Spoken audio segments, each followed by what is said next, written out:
I'm Dan Galusha and welcome to another edition of Shoot N Plink. Today, for the first time, I'm going to be shooting the Gamo PT-85 Blowback. This is quite a little pistol actually, and like I said, I've already shot it, and you're going to be seeing what I did. And we're going to talk about it afterwards, and I've got some feelings about it. But first I'm going to show you what this has actually got. It's got what they call a double magazine. You can see how that flies out of there.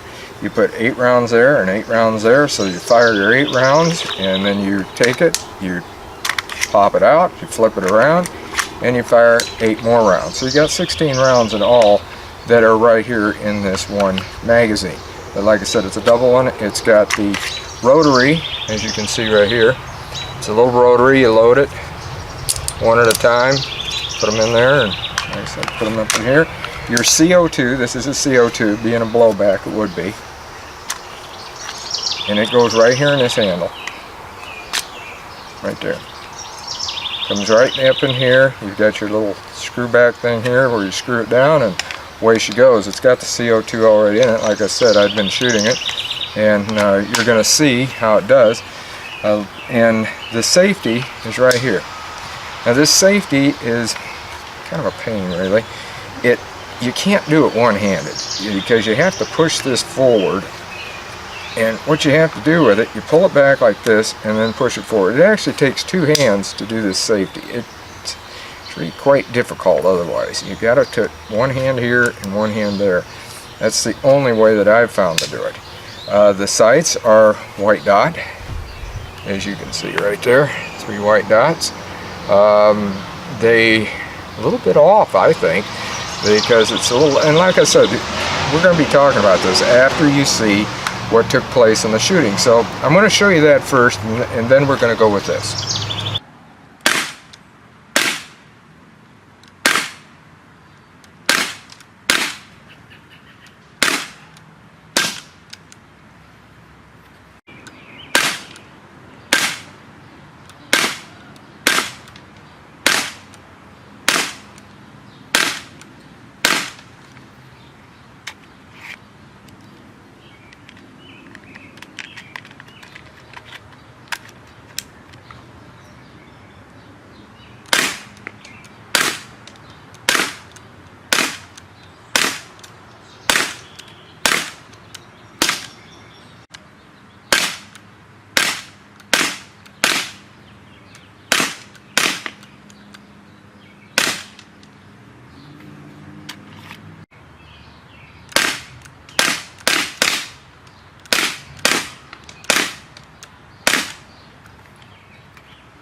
Okay, now you looked at all the rounds I fired, and there's still some CO2 left in here, but I noticed right at the end the blowback was getting a little bit weaker, so I knew the CO2 was going down. I'm sure my rounds were dropping too.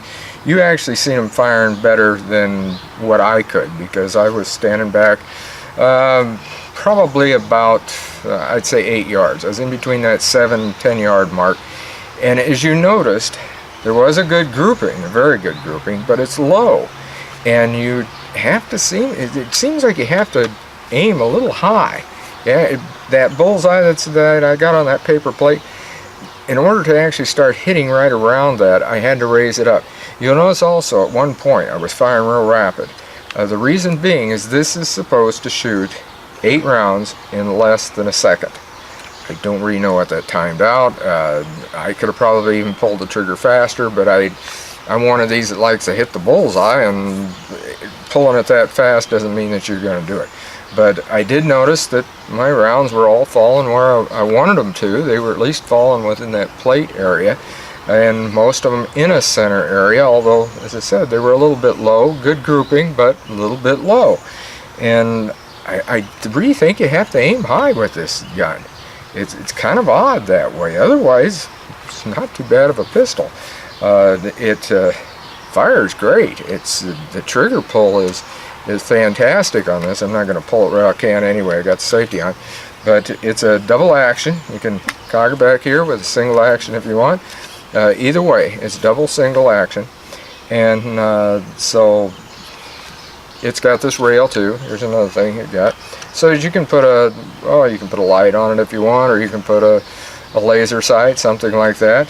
It's, as I said, not too bad of a gun, but I'll probably, because of the way that it's shooting low, we may do another review even on this as I get used to it. As I said, this was the first time that I've ever shot this thing.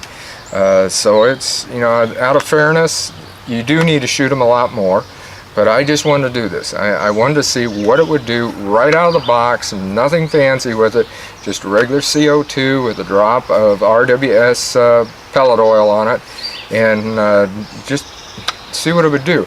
As I said, shooting a little bit longer, we'll probably do another review, and we'll see how it works then. I'll get more used to the gun, but for those of you that were interested in it, I wanted to go ahead and show you what it would do. So rating wise, I'm not going to give it a rating. I was going to, but I'm not going to, because as I said, I want to shoot it a little bit more. So you could see what it does. It does do a very good grouping. It stays within, that's a 9-inch paper plate, and it was in the center area. Most all of it was in the 4 or 6-inch center, and a lot of it hit up in the middle area. So not bad at all. So until next time, shoot safe and have a great day of plinking.